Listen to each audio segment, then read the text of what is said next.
বিশ্বনবী জানিয়েছিলেন খুজুল আতামা দামা তাআন ফাইদা সারা রিশওয়াতান ফিদ্দিন।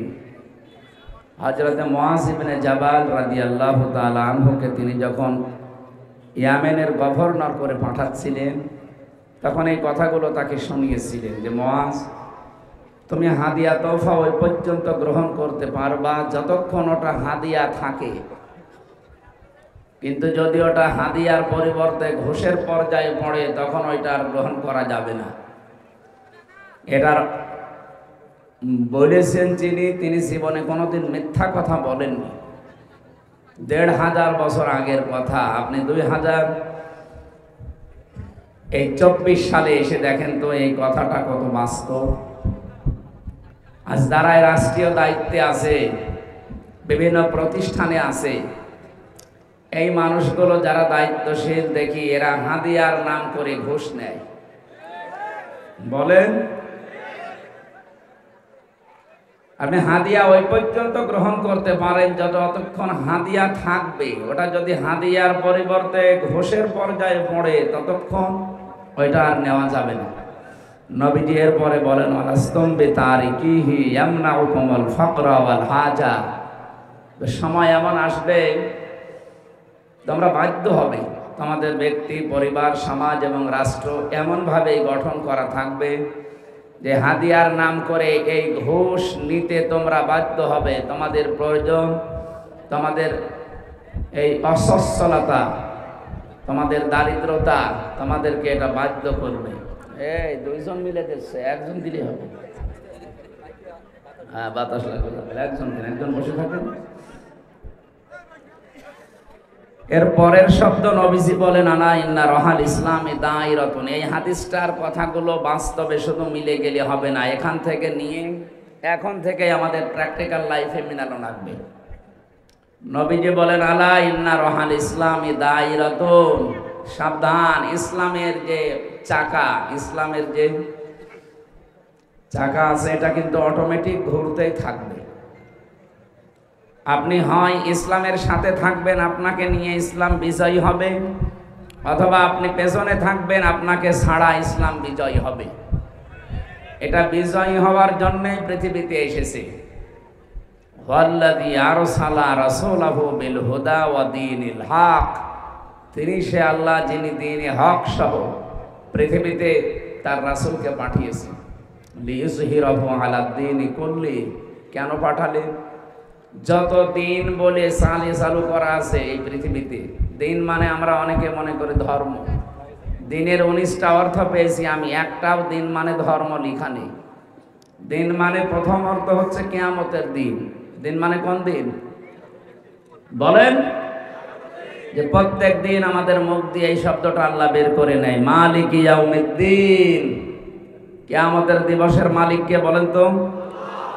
আমি তাফসীর থেকে যেগুলো পেয়েছি একটা একটা করে মিলান। দিন মানে প্রথমেই কিয়ামতের দিন, 2 নম্বরে দিন মানে আনুগত্য, 3 মানে দিন মানে 3 নম্বরে জীবন ব্যবস্থা, 4 নম্বরে দিন মানে রাষ্ট্রীয় আইন, 5 নম্বরে দিন মানে ইবাদত, 6 নম্বরে দিন মানে মুখ ফিরানো, 7 নম্বরে দিন মানে বিপ্লব, 8 নম্বরে দিন মানে চিরন্তন বিধান, 9 নম্বরে দিন মানে সমস্ত ইজম, 10 নম্বরে দিন মানে স্থায়ী শান্তি। প্রতিটির পেছনে আল্লাহ দলিল দিয়েছেন। দিন মানে ধর্ম, এখনো 9টা আছে। দিন মানে ধর্ম, এর ভেতরে একটাও শুনেছি? বলেন বলেন। এই শব্দটা বিশেষ করে বাংলাদেশ, ভারত, পাকিস্তান এই 3টা দেশে একটু ভেজাল আকারে চলছে। আল্লাহ বলেন যত দিন আছে দুনিয়ায়, মানুষের তৈরি করা নিয়ম নীতি, এগুলো দিন বলে চলছে। ইন্নাদ দীনা ইনদাল্লাহিল ইসলাম, আমার কাছে মনোনীত দিন যেটা তার নাম ইসলাম। এই এলাকায় হিন্দু আছে কিনা আমি জানি না, হয়তো আছে। এই যে বলে যে আমরা সনাতন ধর্মে যাচ্ছি, সনাতন ধর্মের বিভিন্ন অনুষ্ঠান হয়, ওনারা ঘোষণা দেয় যে আমরা সার্বজনীন সনাতন ধর্মে উপস্থিত হইলাম বা হাজির হইলাম। এ কথাটা মিথ্যা কথা। সনাতন মানে পুরাতন। সনাতন মানে কি? এটা ক্লাস চলছে না? অন্য সব কথা বাদ দিন, ক্লাসে ছাত্র যেভাবে থাকে ওইভাবে জবাব দিন তো। সনাতন মানে পুরাতন। সনাতন মানে কি? এ পৃথিবীতে পুরাতন ধর্ম যেটা আপনার মনে করি, ইসলামের আগে কোন দিন এই পৃথিবীতে ছিল বলেন না। প্রথম মানুষ যিনি, তার জীবন ব্যবস্থা আল্লাহ যেটা দিয়েছিলেন তার নাম ইসলাম। প্রথম মানুষের আগেই তো কিছু ছিল না। হ্যাঁ ছিল, এর আগে জিন জাতি। আপনি কি জিন জাতির লোক নাকি আপনি বলেন যে আমি সনাতন ধর্মে হাজির হইলাম? ইসলাম আসার বহু পরে পৃথিবীর এই ধর্মগুলো মানুষ নিজেরা বানিয়েছে। কথা বুঝতেছেন? সুতরাং আজকে থেকে এই মিথ্যার অবসান হওয়া দরকার। সনাতন মানে পুরাতন, আর পুরাতন এটা ইসলাম। এর আগে পৃথিবীতে আর কিচ্ছু ছিল না, আর এর পরও আর পৃথিবীতে কিছু থাকবে না ইনশাআল্লাহ। হযরত ঈসা নবী আসবেন, ইমাম মেহেদী আলাইহিস সালাম আসবেন। আসার পরে এই পৃথিবীর সর্বশেষ যেটা থাকবে তার নাম ইসলাম। তার নাম কি? আরো জোরে বলেন। সুতরাং অন্য যে ধোকায় আপনারা পড়ে আছেন, বিবেক যদি থাকে আর বিবেকটা যদি কাজে লাগান, যে ধর্মের লোক আপনি ফিরে আসবেন সনাতন ধর্মে। নাম কি বললাম? ইসলাম। বলেন বলেন। আল্লাহ বলেন লিইয়ুযহিরাহু আলাদ দীনি কুল্লিহি। যত নিয়ম নীতি দুনিয়ায় বানানো আছে, ধর্ম বলে হোক, জীবন ব্যবস্থা বলে হোক, আর পৃথিবীর যে নামে হোক, সবার উপরে ইসলামকে বিজয় করা লাগবে। এই দায়িত্ব রাসূলুল্লাহকে আল্লাহ পাঠিয়ে পালন করবেন রাসূলুল্লাহ নাকি বলেন না? শব্দটা আমাদের অনেকের বুঝতে ভুল হয়।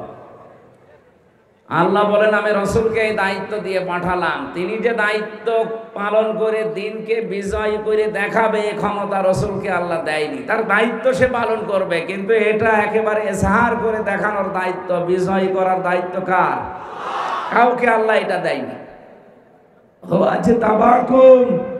আল্লাহ বলেন তিনি সে আল্লাহ যিনি তোমাদেরকে নির্বাচিত করেন এই দিনের জন্য।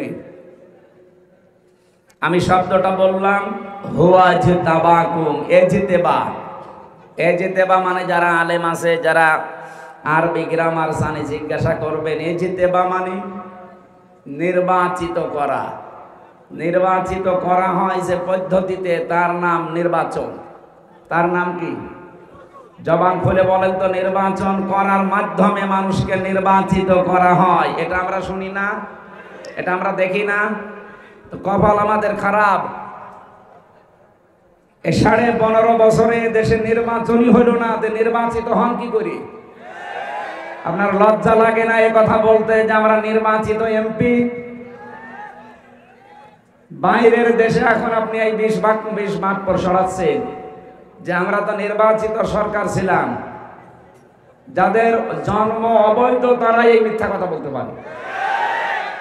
এটা বিশ্বের মানচিত্রে আজ বিভিন্ন দেশকে এরা নিজেদের দিকে ফেরাতে ডিস্টার্ব হয়ে গেল এই কথাগুলো। আরে ভাই, মাহফিলের আসল কথা এইগুলো। আপনি কি আন্দাজ উল্টোপাল্টা করেন? এই পেছনে দেন, দিলে পেছনে দেন, না দিলে চলে যান। ছাতা মাথা এখন নিউজ কেন মাগরিবের পরে সেট করা যায়নি?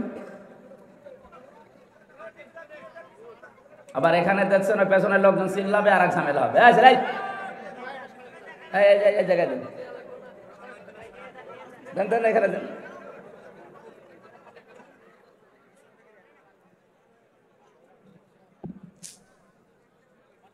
এই জন্য সেমিনার সিস্টেম করলে ভালো হয়। ছাতা বা কিছু বুঝবে না শুনবে না, সেখানে যাই গেবত করবে বাইরে।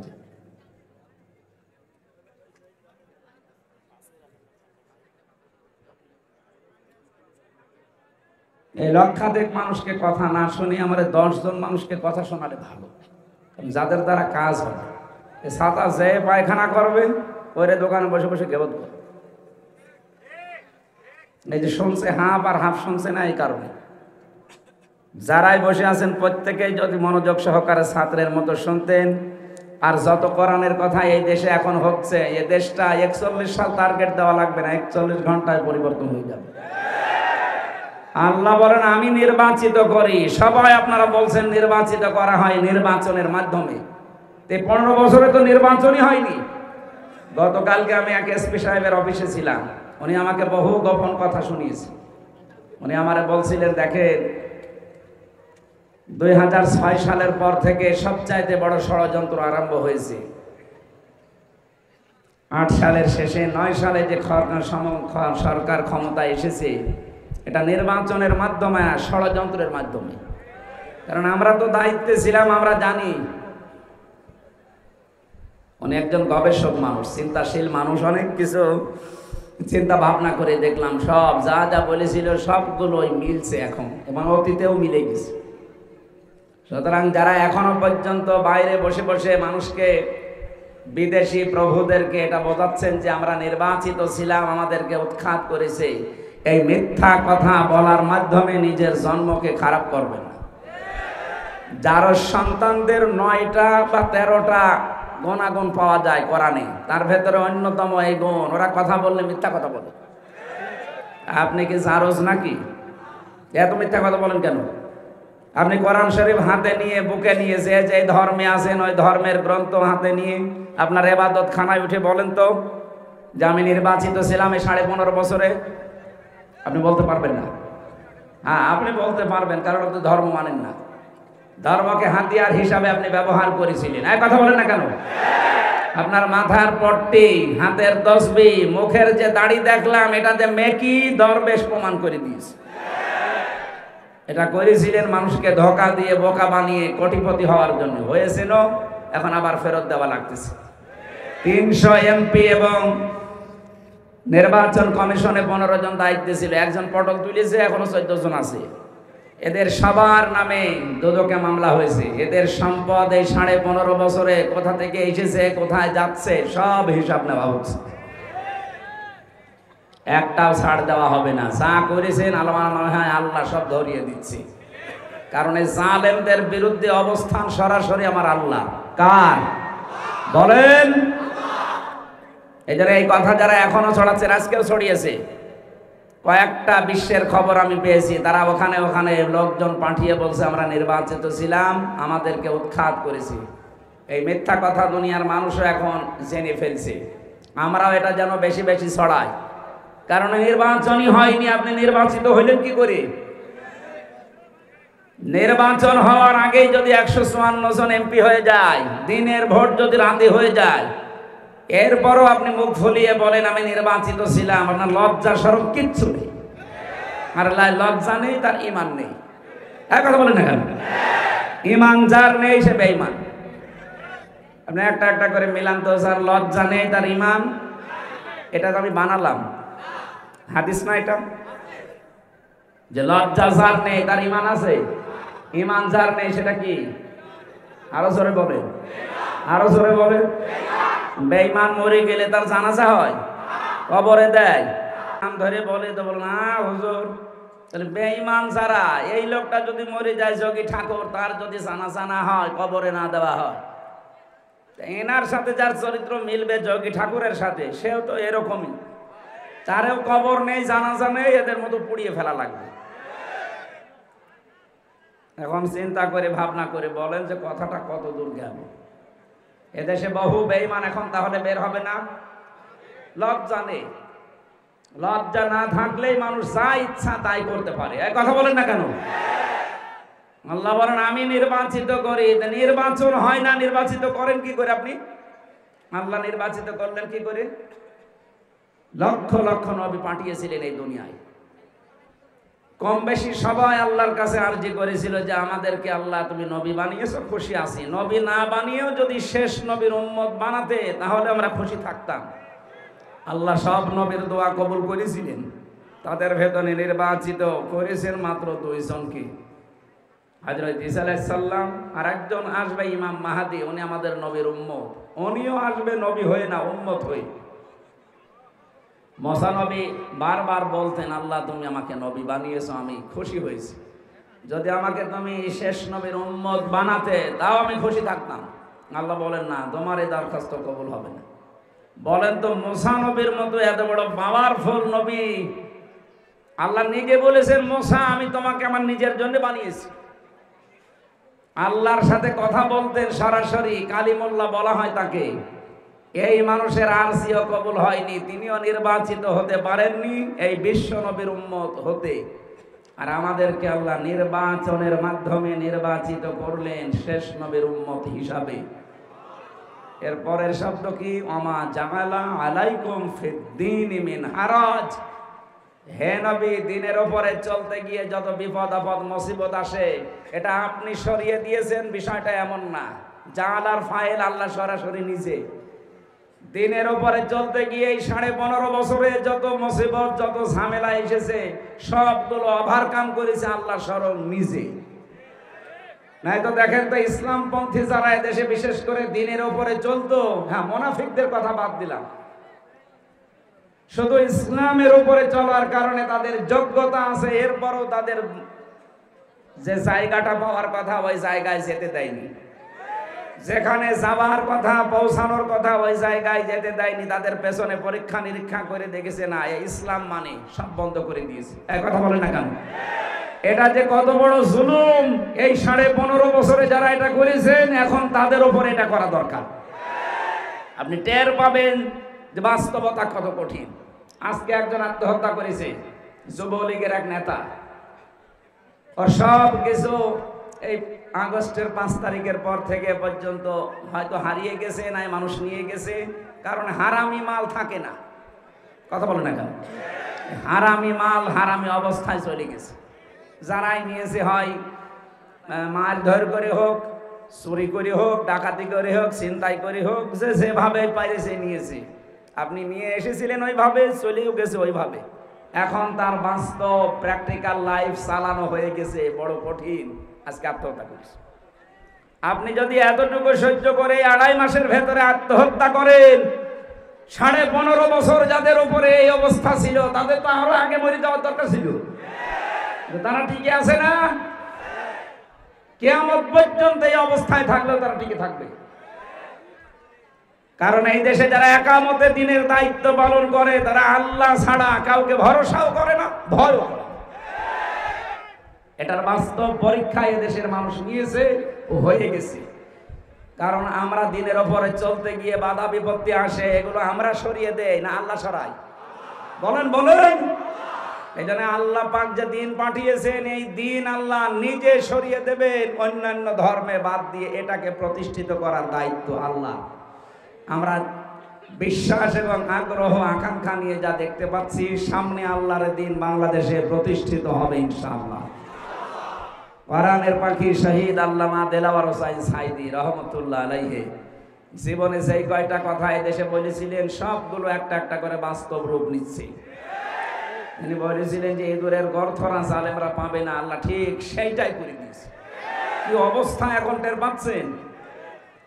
যত বড় ডাকাত হোক, যশোরের চাকলাদার বলে একটা লোক ছিল, ওরে মনে হয় কোন মহিলার পেটে যদি সন্তান থাকতো, ওরে দেখলে ওর নাম শুনলে ও ডেলিভারি পর্যন্ত যাওয়া লাগতো না। বাকিটা নাই বললাম না, এরকম ভয়ঙ্কর লোক।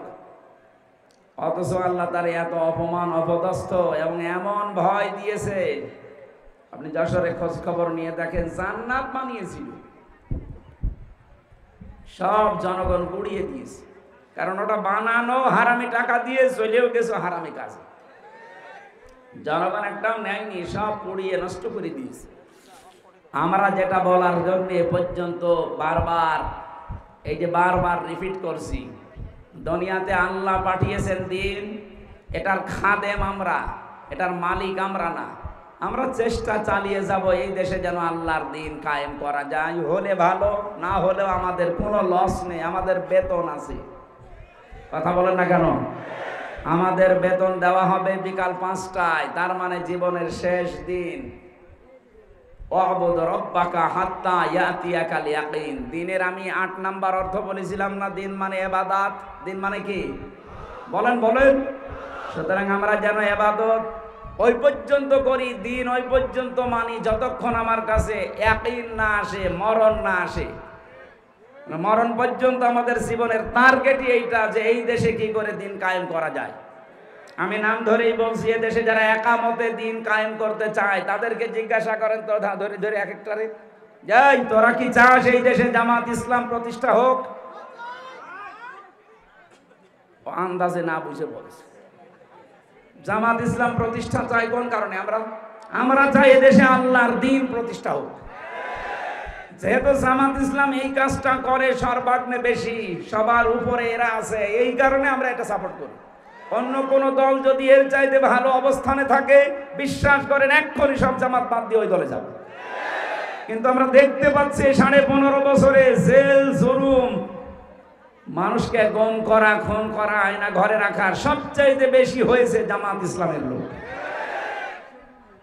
যারা গম ছিল বড় বড়, আপনি তাকান তো, ব্যারিস্টার আরমান, আমান আজমি, কোন দলের লোক? এক কথা বলেন না কেন? নবীজি তো জানিয়েছেন হক দল ওইটা যখন দেখবা বাতিলরা তাদেরকে টার্গেট নিয়েছে। আমরা তো এই 15.5 বছরে বহু হুজুরকেও দেখেছি বাতিল তাদের টার্গেট করেনি, টার্গেট করেছে ওই প্যান্ট শার্ট পরা মানুষটা, যে লোকটা এদেশে দিন কায়েম করার চেষ্টা চালাচ্ছে। সুতরাং হক দল এইটাই। যারা এগুলোতে আছেন কখনো হীনমন্যতায় ভুগবেন না, কখনো নিজেকে ছোট মনে করবেন না। আপনার মনটা হবে উদার, আনন্দে যে আপনাকে আল্লাহ নির্বাচিত করেছেন তার দ্বীনের জন্যে। আর এর উপরে চলতে যত বিপদ আসবে একটাও আল্লাহ রাখবে না, নিজের থেকে দূর করে দেবে। নবীজি বলেন ইসলামের যে খুঁটি আছে এটা কিন্তু দুলতেই থাকবে, ইসলামের যে নিয়ম নীতি আছে এটা চলতেই থাকবে। আমি হাদিসটা কোট করেছি এটাকে বাস্তবে নেওয়ার জন্য। আলা ইন্না রহাল ইসলামি দায়রাতুন ফাদুরু মাল কিতাবি হাইসুদার। হে আমার উম্মতেরা, পৃথিবীতে ওই রকম সময় যখন আসবে তখন তোমরা নিজেরা দ্বীনের সাথে, কিতাবের সাথে একনিষ্ঠভাবে লেগে থাকবে। আর একটা কথা হাদিসের পাতার পরে এসেছে, আলা ইন্নাল কিতাবা ওয়াস সুলতানা লা ইফতারিকান। পৃথিবীতে এমন সময় এসে যাবে, এই এদিকে তাকান, আলা সাবধান, ইন্নাল কিতাবা ওয়াস সুলতানা লা ইফতারিকান। পৃথিবীতে এমন সময় এসে যাবে যখন অনেকে বলবে আল্লাহর কিতাব কোরআন শরীফ আর রাজ্য রাজনীতি এটা আলাদা বিষয়। এটা বলছে না দেশে পিঠে? এই কথা বলেন না কেন? 5 তারিখের পর থেকে অনেকের মুখে আমরা এটা শুনছি। আপনারা সাবধান, এ কথা বলে নিজে যতটুকু ইমানদার আছেন এটা আবার বেঈমান হয়ে যাবেন না ওই বেঈমানদের মতো। নবীজির কথা, আলা ইন্নাল কিতাবা ওয়াস সুলতানা লা ইফতারিকান। সাবধান, জেনে রেখো অতি শীঘ্রই আল্লাহর কোরআনকে এবং রাজ্য রাজনীতিকে অনেকে আলাদা করে ফেলবে, বলবে কোরআন শরীফ আলাদা, রাজনীতি আলাদা। এ কথা অনেকে এখন বলছে না? শেষের কথা ছিল ফালা তুফারিকুল কিতাব, যে যা বলে বলুক, তোমরা আল্লাহর কিতাব থেকে কখনো নিজেদেরকে, কিতাবের রাজনীতি করা থেকে নিজেদেরকে আলাদা করবা না। আমরা নবীর এই হাদিসকে মানতে রাজি আছি না? জীবন একদিকে চলে যাক, তামাম দুনিয়া, এই হাদিস আমি মেনে তারপরে দুনিয়া ত্যাগ করব। কখনো আল্লাহর কোরআন এবং রাজনীতি আমি আলাদা করতে চাই না। কোরআনের রাজনীতি আছে এই জন্য আমি রাজনীতি করি, কোরআনের সমাজনীতি আছে এই জন্য আমি সমাজনীতি করি। এ কথা বলেন না কেন? কোরআনে যদি অর্থনীতি না থাকতো আমি আজকে থেকে সুদ খাতাম। হ্যাঁ, কোরআনে যদি না থাকতো যে সুদ খেলে মায়ের সাথে জেনা করার গুনাহ হয়, নবীর এই হাদিসে আজকে থেকে আমি সুদ খাওয়া আরম্ভ করতাম। যেহেতু কোরআনে আছে এই জন্য আমি সুদ খাই না, কোরআনে আছে এই জন্য আমি রাজনীতি করি। কোরআনের সাথে যার সম্পর্ক ওইটা নিয়ে আমি আনন্দিত। এই আনন্দ করার ঘোষণা দিয়েছেন কে? ফাবিযালিকা ফালিয়াফরাহু। কোরআন যারা পেয়েছো তারা যেন আনন্দ উল্লাস করো। আমরা এই জন্য আজকের এই ময়দানে এসে আনন্দিত। আমাদের মনে আনন্দ লাগছে না? বলেন বলেন। বৃষ্টি ভেজা, এই যে কাদা পানি, এরপরেও কষ্ট করে যারা বসে আছেন কোরআন শোনার জন্য, আসেন আমরা একেবারে সরাসরি কোরআনে যাচ্ছি। একটা আয়াত পড়েছি সূরা আনআমের 151 নম্বর আয়াত। বিশ্বনবী যদি এখন বেঁচে থাকতেন আর নবী যদি এই নীলফামারী কিশোরগঞ্জ এই বাজারের উপর দিয়ে যেতেন, এখানে যদি এসে বলতেন আমার উম্মতেরা সব এখানে বসো, আল্লাহ তোমাদের উপরে কি কি বিষয় এই দুনিয়ায় হারাম ঘোষণা দিয়েছে আমি তোমাদেরকে তেলাওয়াত করে করে শোনাই, শুনতেন না? এই বলেন না কেন? নবীজি এখন নেই, ওই দায়িত্বটা এখন আলেমদের উপরে। আল উলামা ওয়ারাসাতুল আম্বিয়া, নবীরা রেখে গেছে যারা আলেম তারা নবীর ওয়ারিস। ওনারা দিনার দেরহাম রাখেননি, রেখেছিলেন এলেম। যারা এলেম পেয়েছে ওরা নবীর উত্তরাধিকারী। আমরা একটু সেটা ফোটা পেয়েছি, সেই হিসাবে দাবি নিয়ে আপনার সামনে বসে আছি। নবীজি যেভাবে তেলাওয়াত করে করে আপনাদেরকে শোনাতেন, হয়তো ওইভাবে হবে না। যতটুকু পড়া যায় আমার ইমান থেকে আমি আজকে তেলাওয়াত করে শোনাচ্ছি যে কি কি বিষয় আল্লাহ আমাদের উপরে হারাম করলেন। আমরা জেনে শুনে যদি কোনো হারাম কাজ করি, আমাদের জন্য বানানো বাগান জান্নাত হারাম হয়ে যাবে। কথা বলে না কেন? ইনতাজতানিবু কাবাইরা, যদি বেঁচে থাকতে পারো বড় বড় গোনা থেকে, কবিরা গোনা যেগুলো আল্লাহ বলেন এগুলো থেকে বেঁচে থাকো, তোমাদের ছোটখাটো অপরাধ আমি আল্লাহ তো মাফ করে দেবই। অনিদখিলকুম মাদখালান কারিমা, এমন বাগানে প্রবেশ করাবো যেখানে গেলে শুধু সম্মান আর সম্মান পাওয়া যাবে। বলেন সুবহানাল্লাহ। আমরা এবার তেলাওয়াত করছি, জবান খুলে কোরআনে প্রবেশ করেন। আউযু বিল্লাহি মিনাশ শাইতানির রাজিম, বিসমিল্লাহির রহমানির রহিম। قل تعالوا أتل ما حرم ربكم عليكم ألا تشركوا به شيئا। আল্লাহ পাক বলেন, নবী আপনি বলুন। এই এখানে কথা বলা যাবে না ভাই, এখানে একটা প্রশ্ন আছে। শব্দটা আল্লাহ আরম্ভ করলেন এই আয়াতটা কুল দিয়ে। কি দিয়ে? যেহেতু এই বিষয়টা নবীজির মাধ্যমে আল্লাহ বলাবেন, এই জন্য কুল দিয়েছেন। পরা কোরআন শরীফে আল্লাহর সাথে সম্পর্কিত কোন বিষয় সেখানে দেখবেন কুল শব্দ নেই। সেখানে আল্লাহ সরাসরি বান্দার সাথে ঘোষণা দিয়েছেন, ওয়াইদা সালাকা ইবাদি আন্নি ফাইন্নি করিব। হে নবী, মানুষেরা যদি আপনাকে জিজ্ঞাসা করে যে আল্লাহ সম্পর্কে তিনি কোথায়, আপনি এই কথা বলতে যাবেন না যে আল্লাহ অমুক জায়গায় আছে। আল্লাহ বলেন আমি সরাসরি জবাব দিয়েছি, কোনো মাধ্যম এই জায়গায় রাখি নাই। এমনকি নবীজিকেও আমি বলতে বলি নাই নবী আপনি বলেন যে আল্লাহ অমুক জায়গায় আছে। সরাসরি জবাব দিয়েছেন আল্লাহ নিজে। উজিবু দাওয়াতাদ দাঈ ইযা দাআন। বলেন আল্লাহু আকবার। কোরআনে এরকম 13টা আয়াত আছে আল্লাহ সম্পর্কে আর বান্দা সম্পর্কে। যখনই প্রশ্ন, নবীকেও আল্লাহ বলেননি, আপনি বলেন। সরাসরি জবাব দিয়েছেন কে? এখান থেকে মুফাসসিরিন ইকরাম জানাতে চেয়েছেন, আজ যারা বিভিন্ন জায়গায় কথা ছড়ান যে আমি পীরের মুরিদ হয়েছি, বিভিন্ন দরবারে যাই আমি আল্লাহকে পাওয়ার জন্য, সরাসরি ডাকলে আল্লাহ শুনবে না, এ পীরের মাধ্যমে আমি আল্লাহকে ডাকি, এটা শিরিক। 13টা আয়াতের সামারাইজ এইটা। আপনি ডাকবেন আল্লাহর বান্দা হিসাবে আল্লাহকে সরাসরি, ভায়া মাধ্যম দালাল লাগবে কোন কারণে?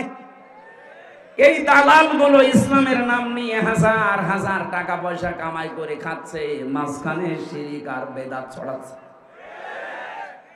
হারামপুর বিভাগে এগুলো একটু কম আছে আমিও জানি, এটা চট্টগ্রাম আর সিলেটে বেশি। ওদের ঘরে ঘরে বাবা, নিজের বাবা মার খবর নেই, নতুন নতুন বাবা আবিষ্কার করে আর যত কিছু সেখানে নিয়ে ঢালতে থাকে। এই কিছুক্ষণ আগে বৃদ্ধাশ্রমে ঢুকেছিলাম, দেখলাম দুই পাশে সারি দিয়ে বসে আছে মানুষগুলো। বিশ্বনবী মুহাম্মদুর রাসূলুল্লাহ একটা লোককে, তার নাম হযরতে যায়েদ ইবনে হারেসা রাদিয়াল্লাহু তাআলা আনহু, তাকে লালন পালন করেছিলেন বাড়িতে রেখে, পালক পুত্র বলা হয়। কিন্তু কোনদিন আমার নবী মুহাম্মদুর রাসূলুল্লাহ আমার বাবা এ কথা হযরতে যায়েদ লিখতে পারেননি। তিনি বলতেন আমার বাবা একজন আছে, কিন্তু আমি লালিত পালিত হয়েছি এনার কাছে। কোরআনে কারিমে সূরা আহজাবের প্রথম দিকে আল্লাহ ডাইরেক্ট নিষেধ করেছেন নিজের বাবা বাদ দিয়ে অন্য কাউকে বাবার মতো সম্মান দিয়ে ডাকাও যাবে না। আরে দেশে তাকান, কত বাবা নিজের বাবা না খেয়ে মরে যাচ্ছে, খবর নেই। কোন বাবা কোন দিক থেকে বের হয়, নতুন নতুন আবিষ্কার করা বাবা, ওই বাবার জন্মদিন পর্যন্ত দেশে পালন হয়। এটা তো আর এক বেদাত। কিসের জন্মদিন, কিসের মৃত্যুদিন পালন করেন আপনি বলেন? এই পৃথিবীতে যত আপনজন মারা যাক, যত আদরের ভালোবাসার মায়া মহব্বতের মানুষ মারা যাক, সর্বোচ্চ আপনি শোক পালন করতে পারেন 3 দিন। কয়দিন? হ্যাঁ, বিধবা মহিলা যদি শোক পালন করতে চায়, তার স্বামী মারা গেলে 4 মাস 10 দিন।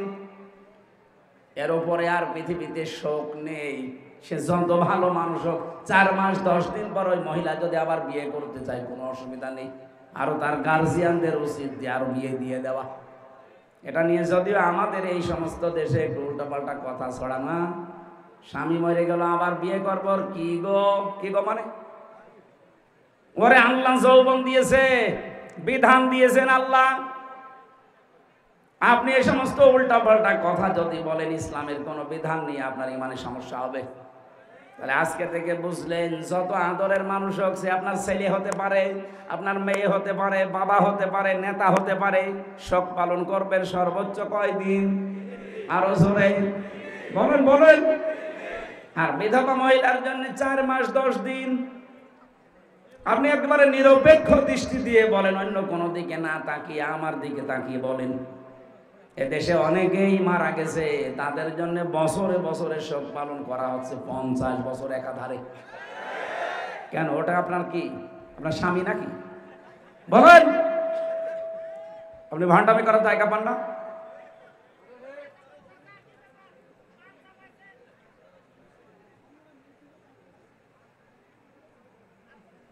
আমি জানি অনেকের এবার আর মন পাওয়া যাবে না।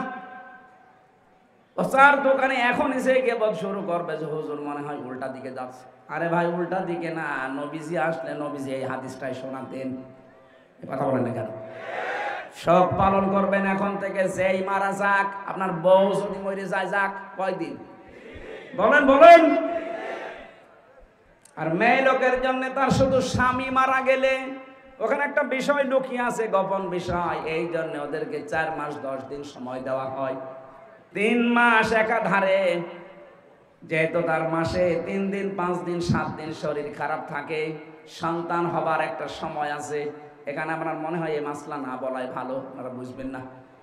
3 মাস তো সতর্কতার জন্যে, ইসলাম আরো 1 মাস 10 দিন বেশি দিয়েছে, যেন আরো বেশি সতর্কতা অবলম্বন করে। তার জন্য ধরা পড়েছে।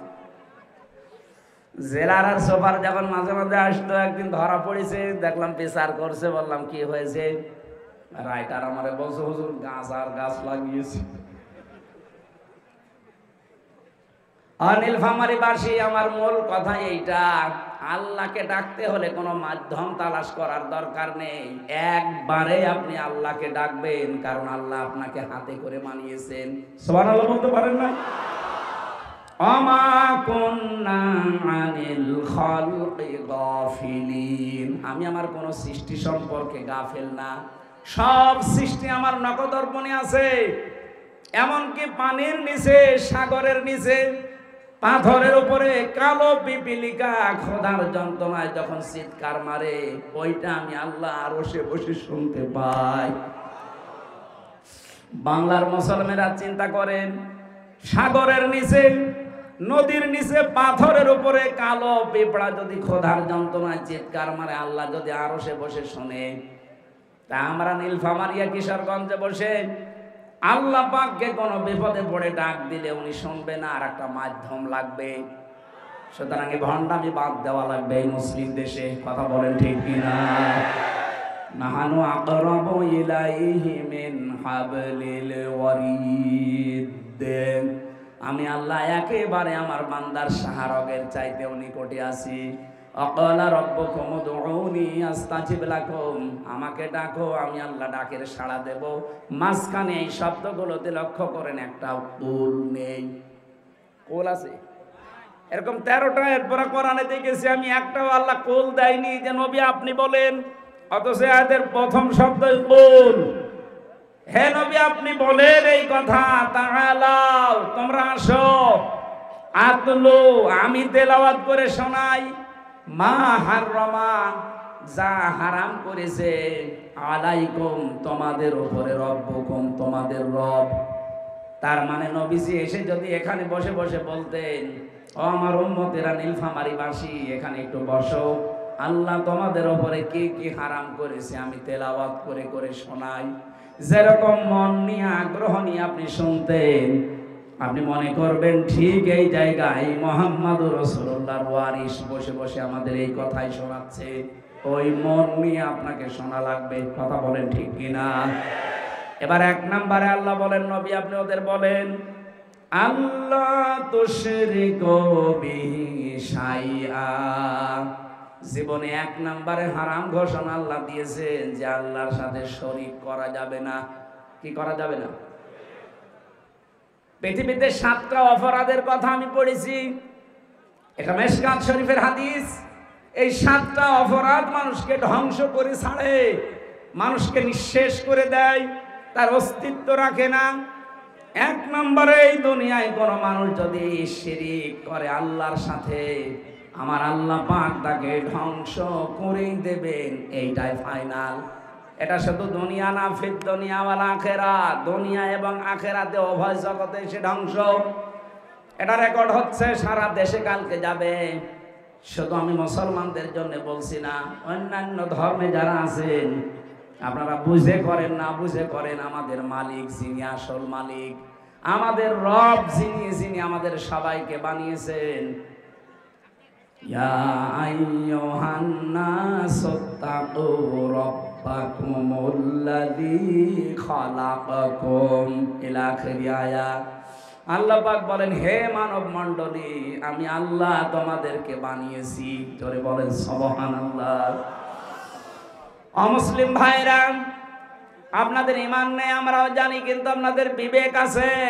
নিজের বিবেকটা একটু কাজে লাগান। কিসে আপনাকে ধোঁকায় ফেলে দিচ্ছে? ইয়া আইয়ুহাল ইনসানু মা গাররাকা বিরাব্বিকাল কারীম আল্লাযী খালাকাকা ফাসাওয়াকা ফাআদালাক ইলা আখির আয়াত। আল্লাহ পাক বলেন, হে মানব মণ্ডলী, কোন জিনিস তোমাকে ধোঁকায় ফেলে দিলে তোমার ওই রব সম্পর্কে? তিনি তোমাকে আল্লাহ প্রথম বানিয়েছেন এবং সুসংগঠিত করেছেন।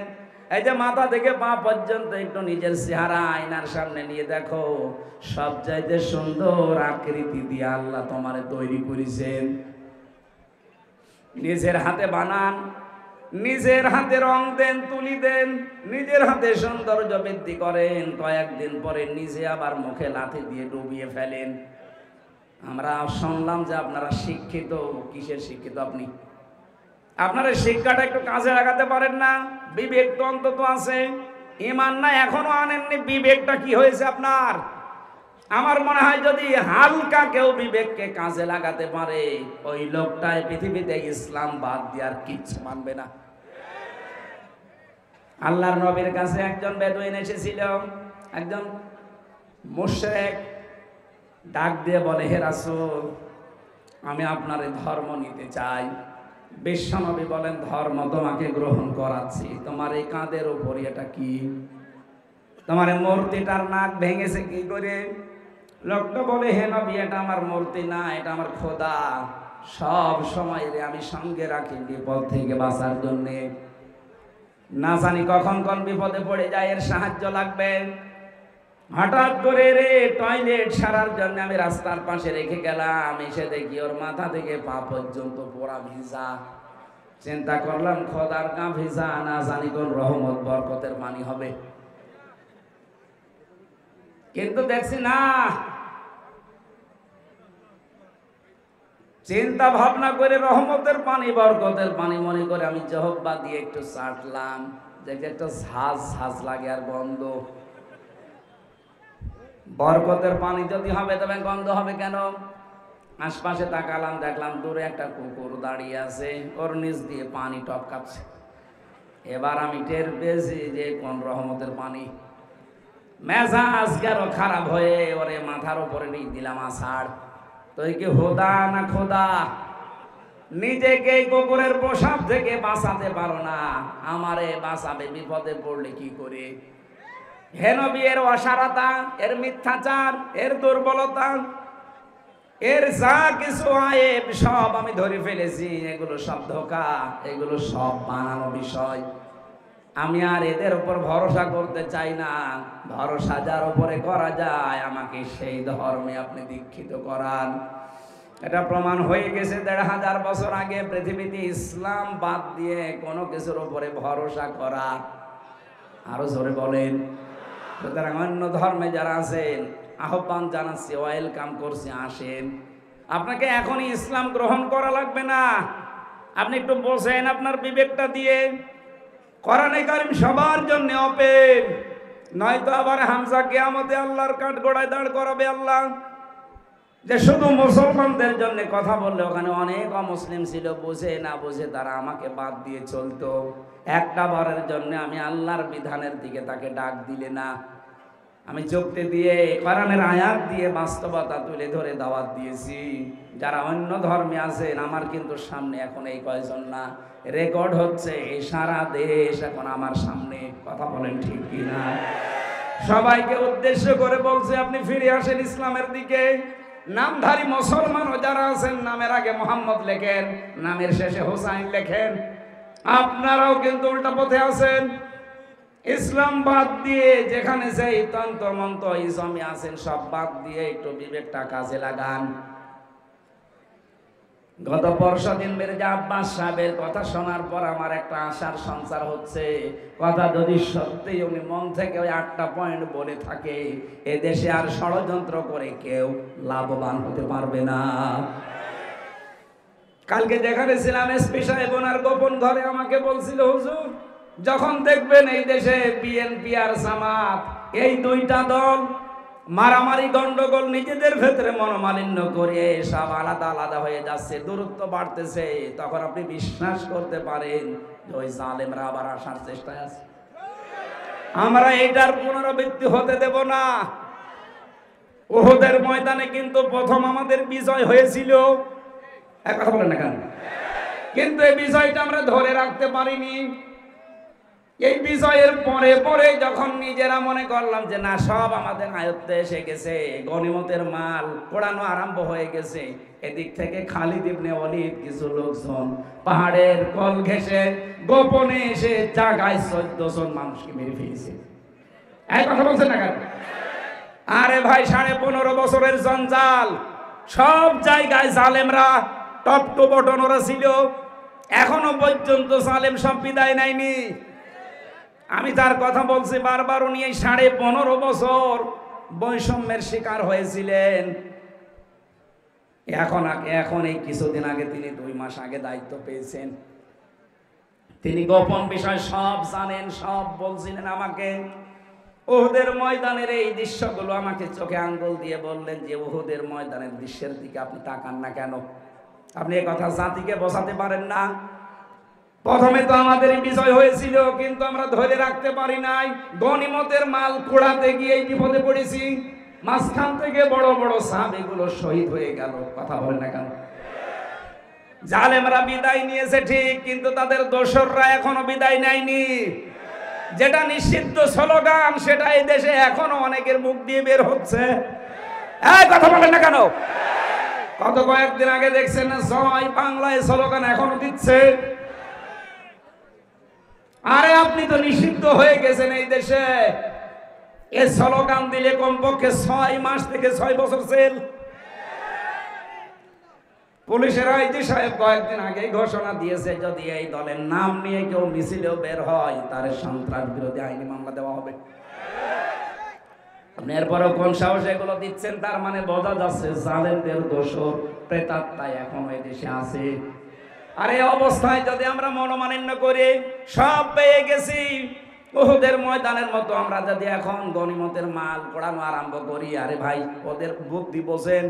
খালিদ ইবনে ওয়ালিদের মতো গোপন ষড়যন্ত্র করে আবার দেখবেন উঠিয়ে দেবে। এই কথা বলে দেখা। এই জন্য আমরা চাচ্ছি নির্বাচনের মাধ্যমে নির্বাচিত করা হয়। যারা দায়িত্বে আছেন একটা সম্মানজনক সময় নিয়ে খুব তাড়াতাড়ি নির্বাচনের মাধ্যমে নির্বাচিত সরকারের হাতে দেশটা ছেড়ে দিন, তাহলে এই ষড়যন্ত্রগুলো বন্ধ হয়ে যাবে। নয়তো ওখানে বসে বসে ও মরণের আগে, ওর তো হেদায়েত নেই, মরণের আগেও থামবে না। নিজে নিজে মোবাইলে করে, মোবাইল নিজে নিজে রেকর্ড করে, আর নিজে নিজে এটা আবার এডিট করে ছেড়ে দেয়। বলে 257 জনকে লিস্ট করে রাখো, আমি আসতেছি। আপনি আসবেন মানে গণহত্যার বিচার আগে হবে, এরপরে আপনি আসবেন। 130টার উপরে আপনার মামলা। আমার 2টা মামলায় যদি 3 বছর জেলে থাকা লাগে, 130টা মামলায় 1 বছর করে হলেও 130 বছর। হ্যাঁ, আর আমার যা মনে হয় 130 বছর যদি জেল হয়ে যায়, কবরে চলে যাবে। ওখানে একজন ছিল মুকিম গাজী, ওই লোককে জিজ্ঞাসা করলাম, ভাই আপনার জেল 4 বার জেল পালাতে গেছে, 4 বারই ধরা পড়ে গেছে, জেল পালাতে পারিনি। কয় বছর জেলে আছেন? বলে 26 বছর। কয় বছর জেল আপনার? 160 বছর। 160 বছর জেল, তো আর জীবনে বের হতে পারবে? এই জীবনে আর হবে না, ওর যদি বের হওয়া লাগে কবরে যে আবার ওঠা লাগবে। তো এখন যারা এই ধান্দায় আছেন, এই ধান্দা বাদ দেন। পৃথিবীর ইতিহাস এইটাই বলে, কোন স্বৈরাচারের পতন হওয়ার পরে সে আবার ঘুরে দাঁড়িয়েছে, পৃথিবীর ইতিহাসে নেই। সুতরাং এরকম ইতিহাস দুনিয়ায় কিয়ামতের আগে আর রচনা হবে না ইনশাআল্লাহ। সেইটাই সব জায়গায় তৈরি হয়ে যাচ্ছে। আমরা সাবধান। আমরা এখন নিজেদের ভেতরে মনোমালিন্য করি, দূরত্ব বাড়িয়ে যদি সব আলাদা আলাদা হয়ে যায়, দেখেন আবার কিন্তু বিভিন্ন লাইন করে করে ঘুরতে ঘুরতে আবার জায়গায় চলে আসে। এমনি এখন মিথ্যা ছড়ানো আরম্ভ করেছে, আমরা নির্বাচিত ছিলাম। আরে শয়তান, 154 জন নির্বাচন হওয়ার আগে হয়ে যায়, এরপরও বলে আমরা নির্বাচিত ছিলাম। তার মানে তৈরি হয়েছে ওদের জীবনটা মিথ্যা দিয়ে। ওরা একেবারে মরণ পর্যন্ত এই মিথ্যার উপরেই থাকবে, আর এইটাই স্বাভাবিক। কথা বলেন না কেন? তাদের জীবনটাই মিথ্যার উপরে, তারা যে মিথ্যার উপরে থাকবে, এটা স্বাভাবিক না? যেন আমরা যেন আবার উল্টা পাল্টা হয়ে না যায়। উহুদের ময়দানের মতো বিজয় যখন পেয়েছি, এখন গনিমতের দিকে তাকাতে গিয়ে যেন আমাদের আসল কাজ আবার হাতছাড়া হয়ে না যায়। আমরা যে যেখানে আছি সবাই মাজলুম। সে বিএনপি বলেন, জামাত ইসলাম বলেন, শিবির বলেন, ছাত্রী সংস্থা বলেন, ওই 14টা দল বাদ দিয়ে বাকি সবাই আমরা কম বেশি মাজলুম। এই কথা বলে না কেন? হ্যাঁ, জামাত ইসলামী, ইসলামী ছাত্র শিবির একটু বেশি, কারণ এরা ইসলামপন্থী হওয়ার কারণে। আপনি কি মনে করেন বিএনপি দেশে নির্যাতিত হয়নি? এক একজনের নামে 313টা, 500টা, 550টা মামলা আমি দেখেছি। বড়গোনার এক ভাই আমার সাথে ছিল, বললাম ভাই কয়টা মামলা দিয়েছে, কি করেন আপনি? বলছে বিএনপির সাংগঠনিক সম্পাদক ছিলাম ওই জেলা, 313টা মামলা। সে বদরের ময়দানে কয়জন ছিল যেন? কত? সরকারের কাজ দেখেছেন, ওরা 313 জন বদরের সাহাবীদের নাম ঘোষণা দিয়েছে।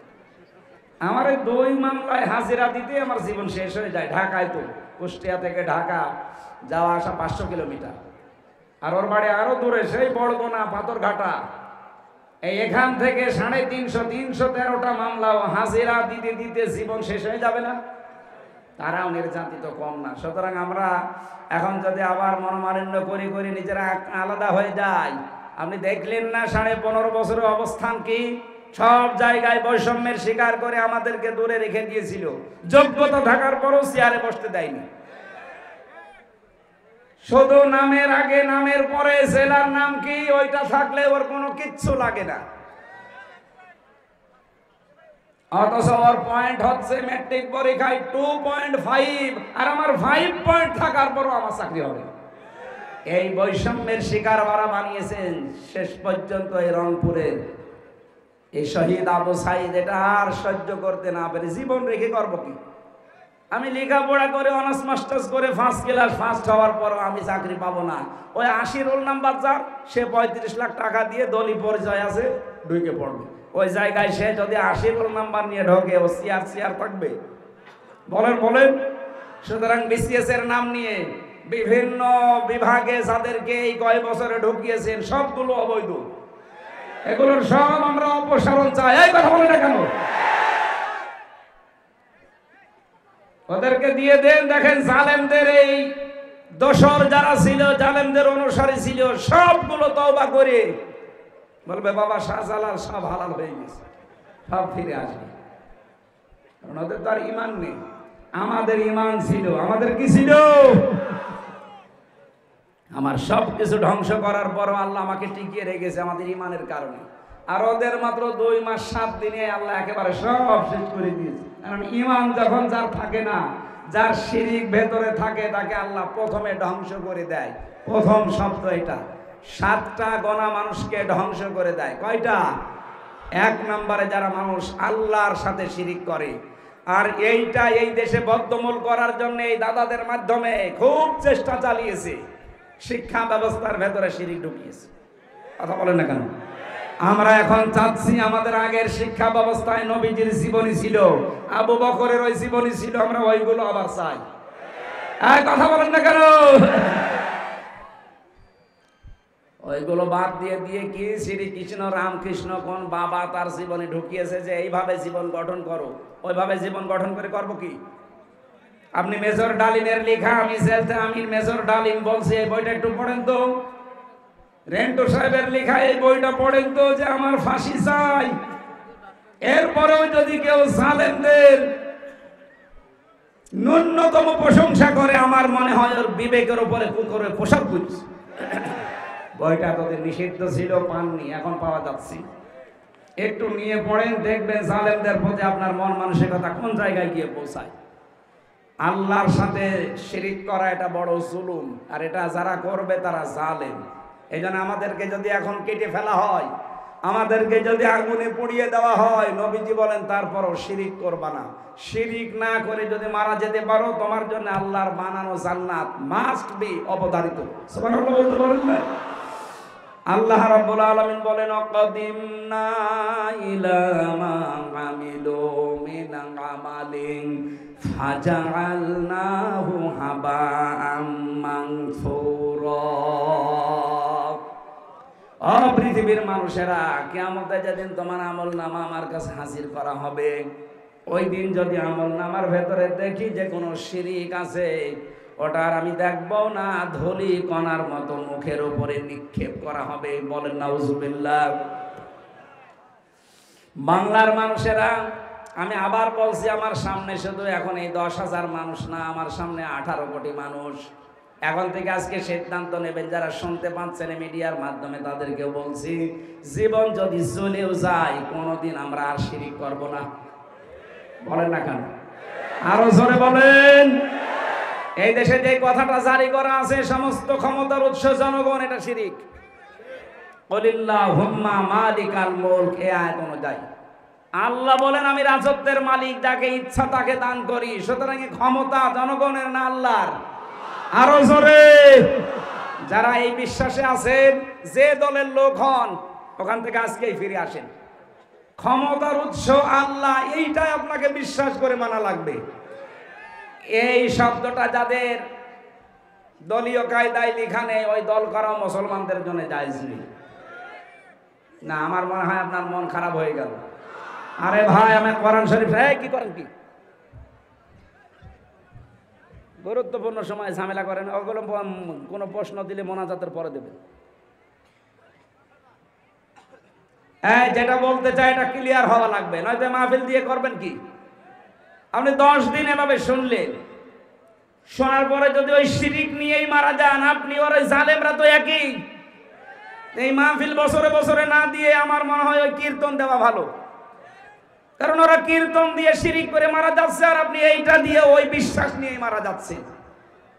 আজকে থেকে সিদ্ধান্ত পাল্টান, ক্ষমতার উৎস আরো জোরে বলেন এটা যদি না বলতে পারেন তাহলে নামাজ বাদ দেন, আপনি আল্লাহু আকবার দিয়ে নামাজ পড়েন। আল্লাহু আকবার মানে আল্লাহ সবচাইতে বড়। তো এই কথাটা মুনাফিকি হয়ে যাচ্ছে না? যাদের দলীয় কায়দায় এই শব্দটা লেখা নেই তারা যেন সব আন্দোলন করে এটা লেখেন। এইটা ছিল না, এই জন্য জামাত ইসলামকে নিষিদ্ধ করেছিল। এই কথা বলে না কেন? আল্লাহ শেষ পর্যন্ত এত রাগ করেছেন, যারা নিষিদ্ধ করেছে 5 দিন পরে আল্লাহ তাদেরকে উল্টা করে নিষিদ্ধ করে দিয়েছে। আমরা মুশরিক হয়ে মারা যেতে চাই না, আমরা ধ্বংস হয়ে যাব যদি শিরিক করি। এই জন্য সাবধান, কোনদিন আমাকে কেটে ফেলুক, আমাকে সারা জীবন জেলে রাখুক। সাইদি সাহেব শিরিক করতে পারতেন না, যেদিন ধরা পড়েছিলেন প্রথমেই তাকে অফার দেওয়া হয়েছিল, যদি আপনি ওইটা থেকে ফিরে এসে একটু যোগ দিতে পারেন, এদেশে যত বড় বড় হুজুরদেরকে দায়িত্ব দেওয়া হয়েছে, ইসলামিক ফাউন্ডেশন হোক, বাইতুল মোকাররমে হোক, আরো বিভিন্ন জায়গায়, সবার উপরে আপনাকে রাখা হবে। উনি বলেছেন, না আমি যেটা বিশ্বাস করি বলিল্লাহুম্মা মালিকাল মুলক, এটা আমার নিজের মুখে শোনা। ওনার সাথে আমার সাক্ষাৎ ছিল, 3 বছরের ভেতরে একবার সাক্ষাৎ পেয়েছিলাম। নিজে বলেছে যে বহু অফার জীবনে পেয়েছি হামজা, কোনোদিন ধৈর্য হারা হওয়া যাবে না, আল্লাহ একজন আছে। আমার মনে হয় এই বিশ্বাসের কারণে আমার আল্লাহ তাকে শাহাদতের মরণ দিয়েছে। উনি তো জেলখানায় এমনি মরে যেতে পারতেন। যে অবস্থাতে গেছিলাম, একদিন হইচই পড়ে গিয়েছে ভেতরে যে উনি মারা গেছে, কারণ রোজা রাখা অবস্থায় ছিল, ঔষধপত্র নেই, ডায়াবেটিস এত বেশি। তারপরে বলেছে, না আমি রোজা ভাঙবো না, আমি মারা যাবো। আল্লাহ বাঁচিয়ে দিয়েছে, কিন্তু ওনার মরণ যদি অবস্থায় হতো মানুষ মনে করতো এমনি মরে গেছে ছেলে। তো সারা জীবনের স্বপ্ন ছিল আল্লাহ শাহাদতের মরণ দিও। এই জন্য জালেমদের হাতে ইনজেকশনের মাধ্যমে তাকে শাহাদত বরণ করা হয়েছে। হযরত ওমর দোয়া করতেন সারা জীবন, আল্লাহুম্মা ইন্নী আসআলুকা শাহাদাতান ফি সাবিলিক, হে আল্লাহ আমি তোমার পথে শাহাদত চাই, এমনি আমার মরণ দিও না। উনি মারা গেছেন কিন্তু একজনের হাতে, কিন্তু মরণ হয়েছে শাহাদতের। কিসের? ওনাকে যদি নামাজের ভেতরে ছুরি মারার কারণে উনি মারা যায়, শাহাদতের মর্যাদা পায়। আল্লামা সাইদিকে যারা এই বাংলাদেশে চিকিৎসার নাম দিয়ে ইনজেকশন দিয়ে মেরে দিলেন, অবশ্যই উনি শহীদ। এই কথা বলেন না কেন? ওনার সারা জীবনের দোয়া দেখেননি? মোনাজাত করলে এটা বলতো, আল্লাহুম্মা ইন্নী আসআলুকা শাহাদাতান ফি সাবিলিক। আমারও সারা জীবনের দোয়া। আমার কপালে কি আছে আমি জানি না। আমি জেলখানায় 3টা বছরে যতদিন তাহাজ্জুদ পড়েছি, প্রত্যেক তাহাজ্জুদে আমার এই দোয়া ছিল, আল্লাহ আমি সাধারণভাবে মরতে চাই না, তুমি যদি মরণ দাও আমাকে শাহাদতের মরণ দিও। বলেন আমিন। আমার তরফ থেকে আহ্বানটা থাকবে, যারা শিরিকের রাস্তায় আছেন তারা তওবা করে আজকে পরিবর্তন হবে। যদি বলেন যে না আমার এই দলে এটা আছে, আপনাকে ওই দলও বাদ দেওয়া লাগবে। এবার আমার মনে হয় আপনাদের ওই রকম ঈমান এই এলাকার মানুষের নেই। এটা চট্টগ্রামের বুকে যখন কুলিল্লাহুম্মা মালিকাল মুলক, ওই যে লালদিঘি ময়দানে আলোচনা করেছিলাম, এক বাক্যে সবাই দাঁড়িয়ে গেছে, হ্যাঁ যদি এইটা কোনো দলে না থাকে যে ক্ষমতার উৎস আল্লাহ, তাহলে ওই দলে আমি আর নেই। এইরকম দাঁড়িয়ে যেতে পারবেন না। লিল্লাহি তাকবীর। ও দাঁড়ায়নি এরা। হ্যাঁ দাঁড়ান, যারা বসে আছেন দাঁড়ান। যত শক্তি আছে 15.5 বছরের শক্তি এক জায়গায় করে বলেন লিল্লাহি তাকবীর।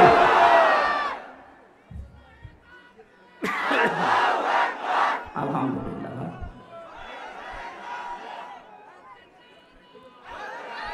ঠিক আছে ভাই, এবার মাথা ষাট হয়ে গেছে, বসেন। ঠিক আছে। মেয়েরা যারা এসেছেন, সম্মানিতা মা বোনেরা, আপনাদের আর দাঁড়ানোর দরকার নেই। বসেন বসেন, এত দেরি কেন? বসেন। সুবহানাল্লাহ, আলহামদুলিল্লাহ, লা ইলাহা ইল্লাল্লাহ, সুবহানাল্লাহ, আলহামদুলিল্লাহ। ও এ দাঁড়ানোর ওসিলায় অনেকে বাড়ি চলে যাচ্ছে। লা ইলাহা ইল্লাল্লাহ মুহাম্মাদুর রাসূলুল্লাহ।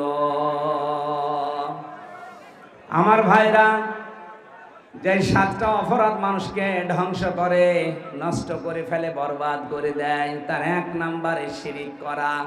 শিরিক আমরা তাফসিরে পড়েছি 4 প্রকার। শিরিক বিল জাত, শিরিক বিল সিফাত, শিরিক বিল ইখতিয়ার, আর শিরিক বিল হুকুক। একটা শিরিকও যেন জীবনে না থাকে। এগুলো সব বই দেখে পড়ে পড়ে তাফসির পড়ে আপনি মিলাবেন। 2 নম্বরে নবীজি বলেন যারা জাদু করে এ মানুষগুলো ধ্বংস হবে। আজ বিভিন্ন জায়গায় এটা জাদুর প্রবণতা দেখা দিচ্ছে। জাদু থেকে বাঁচার জন্য 2টা সূরা আল্লাহ নাযিল করেছেন, সূরা নাস আর ফালাক। নিজের শরীরে ফু লাগাবেন, জাদু থেকে আল্লাহ বাঁচিয়ে দেবে। 3 নম্বরে মানুষ হত্যার সাথে যারা জড়িত তারা ধ্বংস হয়ে যাবে। এ কথা কার?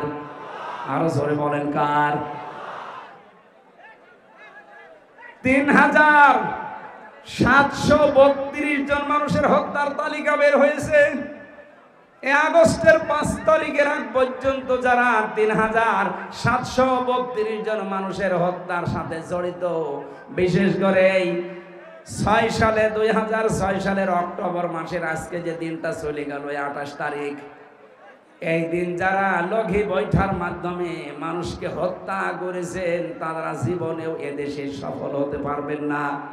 কারণ আপনাদের ধ্বংস করে ফেলবে কে? আপনাদের বরবাদ করে ফেলবে আল্লাহ। হত্যার সাথে যারাই জড়িত তারা কোনোদিন ঘুরে দাঁড়াতে পারবে না। 4 নম্বরে নবীজি বলেন যারা সুদ খায়, 1000 টাকা ছেড়ে রাখে আর 1000 টাকায় 100 টাকা করে মাসে মাসে বেশি নেয়। এলাকায় মনে হয় এটা এখন আরম্ভ হয়নি।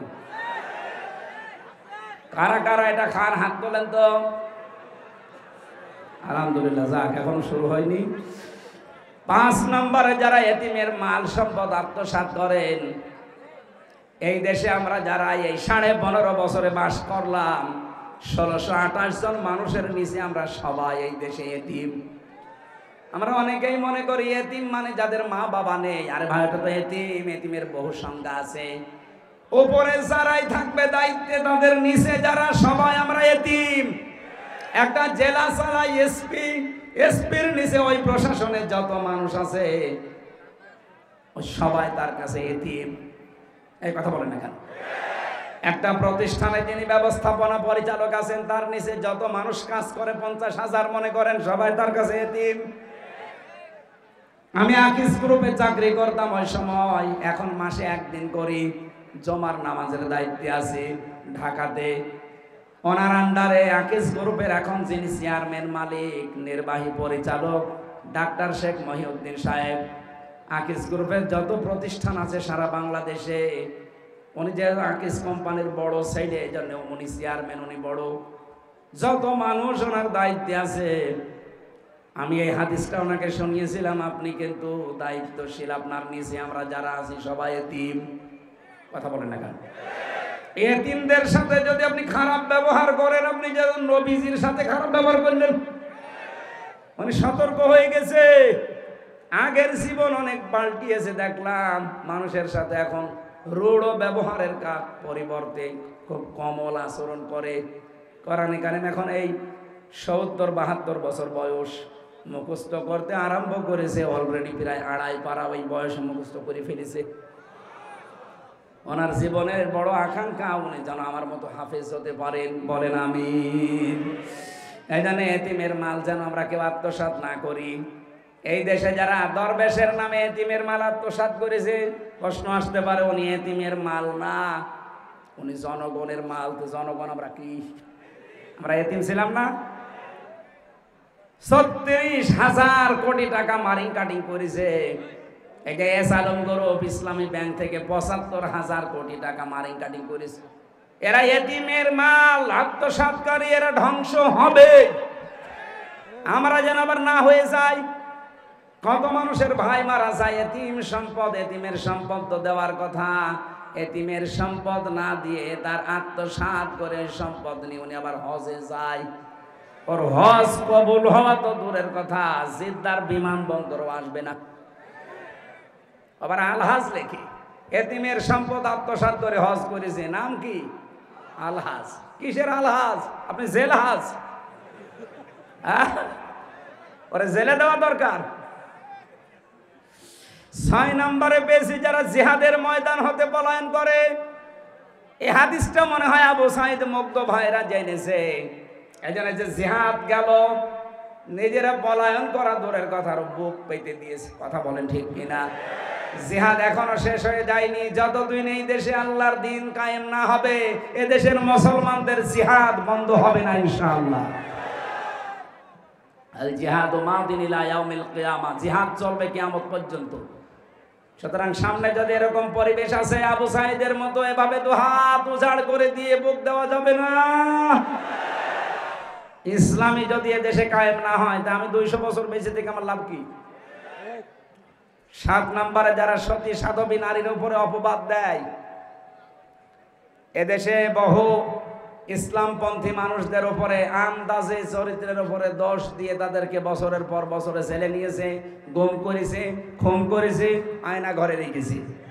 ব্যক্তিগত অপরাধ ছিল না, দোষ সব চাপিয়ে চাপিয়ে দিয়েছে। আমি নিজে প্রমাণ, আমার উপরে যে দোষ চাপিয়ে দিয়েছিলাম নাকি জঙ্গি, প্রমাণ হয়েছে কয়েকদিন আগে আদালতে আমি কোনো কিছুর সাথে সম্পৃক্ত না। এদেশে আমি একামতে দিন কায়েম হোক এইটার পক্ষে। এরা উল্টিয়ে এইটাকে কাজে লাগিয়ে জঙ্গিবাদ জঙ্গিবাদ এই নাম দিয়ে 3টা বছর জেলে রেখে দিয়েছে। আল্লাহ এখন ওদেরকে এমন জঙ্গি বানিয়েছে। পরিচয় এবার দেন তো, বুকের মা মায়ের বুকের দুধ খেয়ে থাকলে দেন। আল্লাহ নিজে নিষিদ্ধ করছে। আমরা চাই শুধু ছাত্রলীগ না, এই দেশে যারা ওদের দোসর প্রত্যেকে যেন নিষিদ্ধ হয়ে যায়। কারণ যারা ইসলামকে নিষিদ্ধ করতে চায় তাদের এই দেশে বৈধতা দেওয়ার কোনো কারণ নেই। আপনি কত বড় কঠিন অবস্থা পার করেছিলেন, আমি নাম ধরে বলছি, আপনি রাগ করবেন না। আমি নিজে ভার্সিটিতে ছিলাম, দেখেছি। ভার্সিটির ভাইদের সাথে যারা পরিচয় ছিল আমি দেখেছি, শুধু শিবির করে এই জন্য নামাজ পড়তে দিত না। টয়লেটের ভেতরে দাঁড়িয়ে নামাজ পড়েছে ইশারায়। কত বড় কঠিন অবস্থায় ছিলাম। এরপরেও যদি এই মানুষগুলোকে আপনি সাপোর্ট করেন, এদের নিষিদ্ধ হওয়ার কথা শুনে যদি আপনার মন খারাপ হয়, আপনি মানুষ না, আপনিও একটা জানোয়ার। যেন আল্লাহর নবী থাকলে আপনাকে এই কথাগুলো বলতেন, উম্মতেরা শিরিক করবা না, যাই করো শিরিক করবা না। অবিল ওয়ালিদাইনি ইহসানা, মা বাবা যাদের আছে ভালো ব্যবহার করবা। এই বৃদ্ধাশ্রমের দিকে তাকিয়ে আমার মনটাই খারাপ হয়ে গেছে। বৃদ্ধাশ্রম ইসলামে জায়েজ নেই। যাদের মা বাবা এই অবস্থায় আছে, ওই সন্তান জীবনেও জান্নাত পাবে না। যিনি দায়িত্ব নিয়েছেন আল্লাহ রাব্বুল আলামিন এই মানুষগুলোর খেদমতের কারণে, আমার এই কি সাধু ভাই নাকি জানো, সাধু ভাইকে যেন মাফ করে দেন, বলেন আমিন। মেয়েরা যারা এসেছেন, সম্মানিতা মা বোনেরা, আপনার স্বামীকে, আপনার ছেলেকে, ভাইকে দিয়ে আমার এই কারাগারের লিখিত বইটা দাম্পত্য জীবনের কলহ, এটা বাড়িতে রাখবেন, পুরাটা পড়বেন, শান্তি আসবে ইনশাআল্লাহ। এই স্টেজে বাবা ওই গাড়িতে পাওয়া যায়, যাওয়ার সময় নিয়েছেন। আমি আজকের মতো শেষ করে দিচ্ছি আমার কণ্ঠ এবং গলার দিকে তাকিয়ে। আল্লাহুম্মা আমিন। লা ইলাহা ইল্লা আনতা সুবহানাকা ইন্নী কুনতু মিনাজ জালিমিন। রব্বানা আতিনা ফিদ দুনিয়া হাসানা ওয়া ফিল আখিরাতি হাসানা ওয়া কিনা আযাবান নার। আল্লাহ তাআলা কোরআনে কারীম শুনতে কাদা মাটির ভেতরে, বৃষ্টির ভেতরে যারা কষ্ট করে বসে আছে, এই নীলফামারী কিশোরগঞ্জের মানুষদেরকে তুমি কবুল করে নাও। তোমার নবীজি থাকলে আমাদেরকে তোমার কোরআন তেলাওয়াত করে করে এই কাজগুলো হারাম শোনাতো, তিনি নেই। আল্লাহ তাআলা তোমার নবীর ওয়ারিস যারা দেশে দেশে আছে, তারা এগুলো এখন তেলাওয়াত করে শোনায়। সেই ধারাবাহিকতায় আমিও শুনিয়েছি। আমাদের সবাইকে তুমি মেনে চলার তৌফিক দাও। আগুনে পুড়িয়ে ফেললে, টুকরা টুকরা করলেও যেন শিরিক না করি, সেরকম ঈমান পরিবেশ আমাদের অনুকূলে এনে দাও। শিরিক মুক্ত জীবন গঠন করার একটা জায়গা আমাদের দেশে দান করো। শিরিক যেন রাষ্ট্রীয়ভাবে নিষিদ্ধ হয়ে যায়, তাদের হাতে ক্ষমতা দিয়ে দাও। সম্মানিত মা বোনদেরকে খাদিজার মতো, আয়েশার মতো বানাও। আল্লাহ, শারীরিকভাবে 10-12 দিন আমি অসুস্থ হয়ে হাসপাতালের বেডে পড়েছিলাম। এই রংপুরে আসার পরে আমি এত অসুস্থ হয়েছিলাম, তুমি দয়া করে আবার সুস্থ বানিয়ে দিয়েছো। ডাক্তাররা পরামর্শ দিচ্ছে রাত 10টা 10:30টার পর যেন জেগে না থাকি। কোরআনে কারিমের জন্য কষ্ট হলেও তোমার বান্দা বান্দীদেরকে আজ 11টা 10 পর্যন্ত আমি কথা শুনিয়েছি। আল্লাহ তাআলা যতটুকু আমার ঈমান থেকে বলেছি আমি যেন মানতে পারি, সবাইকে মানারও তৌফিক দাও। এই মাহফিলের আয়োজন করতে গিয়ে তোমার যে বান্দা সাজু সাহেব এত কষ্ট স্বীকার করেছে এলাকার মানুষকে নিয়ে, আল্লাহ একটা বৃদ্ধাশ্রম বানিয়েছে এই মানুষের খেদমতের জন্যে। এই সমস্ত সন্তানদের ওপরে, তাদের স্ত্রীদের ওপরে লানত, যাদের মা বাবা এই বৃদ্ধাশ্রমে পড়ে কষ্টে আছে, এদের কষ্টগুলো দূর করে দাও, এদের অভাব তুমি দূর করে স্বভাব ভালো করে দাও। আর যাদের মা বাবা আছে আল্লাহ তাদেরকে তুমি মেহেরবানি করে সম্মতি দাও। মা বাবার খোঁজ রাখে না, মা বাবাকে বৃদ্ধাশ্রম পর্যন্ত দিয়ে দেয়, এরা কি সন্তান নাকি এরা শুকর কুকুর? এরা তো জান্নাত পাবে না, তুমি জানিয়েছো। আল্লাহ এই সন্তানগুলোকে তুমি অনুভূতি দাও যে জান্নাত যেতে হলে মা বাবা লাগবে। এলাকায় মাটির নিচে যারা ঈমান নিয়ে ঘুমিয়ে গেল এদেরকে ক্ষমা করে দাও। মা বাপ যারা এখনো বেঁচে আছে আমাদের খেদমত করার তৌফিক দাও। আমার কণ্ঠটা তুমি ছেড়ে দাও আল্লাহ। 3টা বছর জেলে থাকা অবস্থায় কি খেয়েছি না খেয়েছি তুমি দেখেছো। আমার শরীরটা অসুস্থ হয়ে পড়েছে, আর স্বাভাবিক হচ্ছে না। আল্লাহ রোগ দেওয়ার মালিক তুমি, রোগ থেকে মুক্তি দেওয়ার মালিক তুমি। তোমার নাম শাফি, তুমি শেফা দানকারী। বড় আশা নিয়ে মুসাফির অবস্থায়, মাজলুম অবস্থায়, অসুস্থ অবস্থায় দোয়া করছি, তুমি আমার কণ্ঠটা ছেড়ে দাও। আমার শরীরের রোগগুলো দূর করে তুমি আমাকে আগের অবস্থায় ফিরিয়ে দাও। বারাকাল্লাহু লানা ওয়া লাকুম ফিল কোরআনিল আযীম। আলহামদুলিল্লাহি রাব্বিল আলামিন। মরণ আসলেই যেন বলতে পারি লা ইলাহা ইল্লাল্লাহ মুহাম্মাদ।